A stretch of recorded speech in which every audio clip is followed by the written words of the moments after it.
Sono gemelli e oggi mi parlo senza filtri.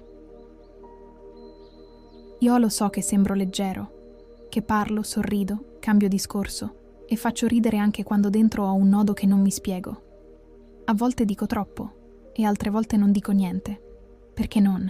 So da dove cominciare. Ho così tanti pensieri insieme che a volte mi perdo tra di loro.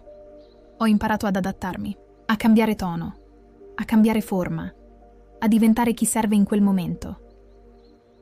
Ma nessuno si chiede quanto mi costa, quanto mi pesa non sapere mai davvero chi sono, se tolgo le reazioni, le risposte, le maschere. Non lo faccio per manipolare. Lo faccio perché mi terrorizza l'idea di non essere abbastanza o di essere troppo. Mi innamoro in un secondo e poi mi spavento. Non perché non sento, ma perché sento subito quanto potrei farmi male. Ho bisogno di spazio, ma anche di presenza. Ho bisogno di essere ascoltato, ma poi mi nascondo dietro una battuta, perché ho paura che se parlo davvero non resti più nessuno ad ascoltarmi. Ho cercato persone che mi facessero sentire vivo, ma non sempre sono stato sincero.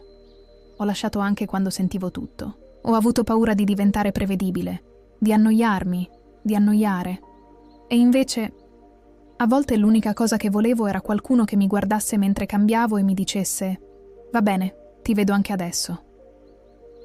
So essere brillante, ma dentro ci sono giornate in cui non trovo nemmeno le parole per spiegare cosa provo, dove la testa va in 1000 direzioni, ma il cuore non sa più dove fermarsi.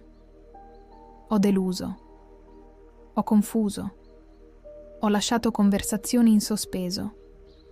Non perché non mi importava, ma perché non sapevo più da dove ricominciare. A volte mi sento vuoto anche in mezzo a tutto, e poi pieno di vita quando non c'è più niente. E stancante. Lo so, ma non lo faccio apposta. Mi dicono che cambio idea. È vero, ma solo perché ogni giorno ne scopro una nuova di me stesso, e sto ancora cercando quella che non scappa più. Non voglio essere capito da tutti. Voglio solo che qualcuno resti, anche quando parlo troppo, anche quando non so parlare affatto. E oggi mi scrivo, per dire che non devo più essere 1000 versioni per sentirmi abbastanza. Che anche se non ho sempre una direzione, sto andando comunque.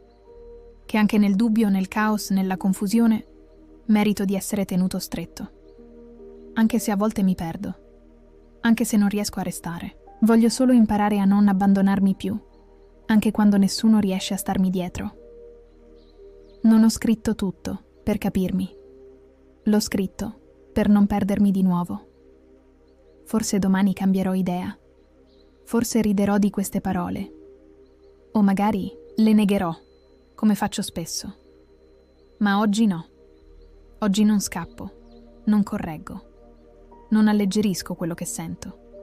Oggi mi prendo sul serio, anche se sono pieno di contraddizioni. E se domani non sarò più questo, non importa. Perché almeno oggi ho avuto il coraggio di ascoltarmi, senza ridere, senza correre via, solo restando, con me.